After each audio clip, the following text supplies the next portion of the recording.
parle des sangliers qui menacent les viticulteurs. Bonjour Olivier Durand. Bonjour. Merci d'être avec nous. Vous êtes président de l'AOP Languedoc-Les-Grès de Montpellier. Alors effectivement, dans l'Hérault, les viticulteurs alertent sur les dégâts considérables causés par les sangliers qui envahissent les vignes. C'est votre cas, je crois savoir. Oui, c'est mon cas, et c'est mon cas, le cas de nombreux collègues vignerons, mais ce n'est pas que l'Hérault, c'est le Gard, c'est le Var, c'est l'Aude, le sanglier est devenu aujourd'hui un problème majeur dans la viticulture régionale, et même dans d'autres pays. Malheureusement, ce n'est pas que l'Hérault. Alors, comment on peut expliquer d'ailleurs cette prolifération? Est-ce que c'est nouveau? Est-ce que ça se reproduit chaque été? Comment on peut l'expliquer? Alors, le sanglier prolifère depuis maintenant plus d'une vingtaine d'années. Ouais. C'est tout simple. En fait, une espèce se développe quand elle a un biotope qui lui est favorable.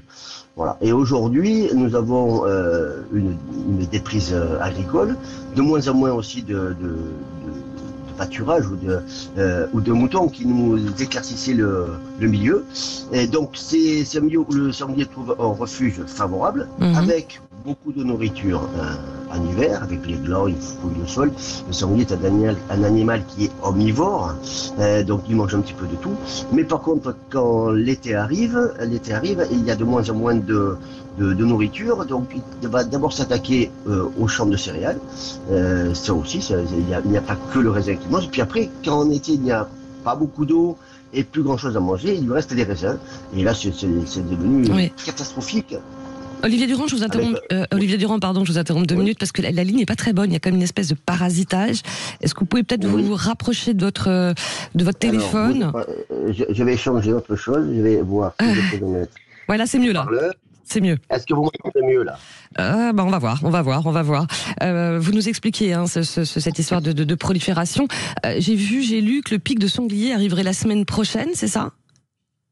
Le pic de sanglier, c'est-à-dire en fait, le sanglier suit la maturation des raisins. Ah, c'est ça. Le sanglier est un animal qui est très intelligent et très gourmand. Donc, il va commencer à attaquer les raisins qui sont au fur et à mesure de leur maturité. Donc, il a commencé à attaquer les muscats, puis les syrahs, et puis au fur et à mesure, il prend ce qui est le meilleur. Voilà. Donc, ce qui fait qu'en fait, il suit le pic. Et nous, le pic de la récolte, c'est la semaine prochaine, et c'est sûr et certain que, à moins qu'il y ait... Olivier Durand, il va attaquer. Oui. On vous avait un petit peu perdu. Du coup, j'ai vu aussi, forcément, beaucoup de viticulteurs installent des grillages, sauf que ça coûte cher, et beaucoup de viticulteurs font intervenir des chasseurs. C'est votre cas aussi, à vous, Olivier Durand? Oui, les premières poses de clôture que l'on a faites ont été des clôtures électriques, mais on s'est rendu compte vite fait du temps passé, et puis une clôture électrique en mauvais état, le sanglier passe dessus. Donc de plus en plus, malheureusement, j'ai envie de dire, nous sommes obligés de grillager. C'est la seule protection qui soit à peu près valable. Et donc c'est mon cas, j'ai commencé à grillager toute la propriété, ça c'est une chose. Voilà. Et ensuite, les chasseurs font un travail énorme et on doit leur tirer le chapeau parce que la chasse au sanglier est ouverte chez nous du 1er juin au 31 mars. Donc c'est presque plus à un moment donné du plaisir que d'aller à la chasse, puisqu'ils y vont presque contraints et obligés pour essayer de soutenir le monde viticole et essayer de protéger les cultures. Sachant en plus, c'est les chasseurs qui payent les dégâts de sangliers, donc c'est aussi un problème